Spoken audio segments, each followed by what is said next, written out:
Жил бүр зохион байгуулагддаг бүгд найрамдах Хятад ард улсын 2 чуулган амжилттай олж өчигдөр үдээс хойш хаалтаа илээ.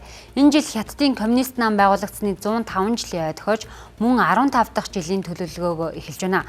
Тэрхүү 5 жилийн хугацаанд Хятад улс Хятадын онцлогтой орчин үеийн шинжлэлийг тууштай урагшлуулж 2035 он гэхэд социалист орчин үеийн нийгмийг цогцлоох бат бөх суурийг тавихаа мэдэгдлээ.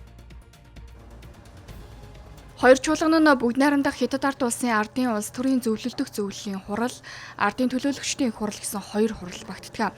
За хэдийгээр ардын төлөөлөгчдийн их хурал нь хууль батлах, үндсэн хуульд нэмэлт өөрчлөлт оруулах, улсын төсөв батлах зэрэг өргөн эрх мэдэлтэйч за бодит байдал дээр коммунист намын хаалттай хүрээнд гаргасан шийдвэрүүдийг аль биесээр баталгаажуулдаг, тамга дардаг парламент гэж үздэг байна.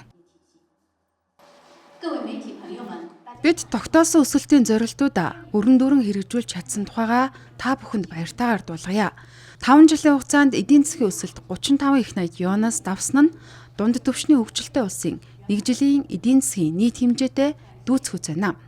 Уялдаа холбоотой хөгжил дэвшил бол Хятад Монгол хоёр улсын хамтын ирмэлцлэл юм а.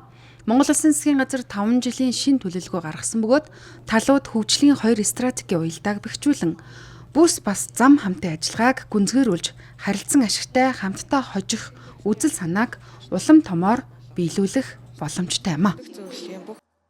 Хятад Монголын бүс ба замын хамтын ажиллагаа ард иргэдийн амжиргаанд илүү бодит өгөөжийг авчрах учиртай гэсэн юм а.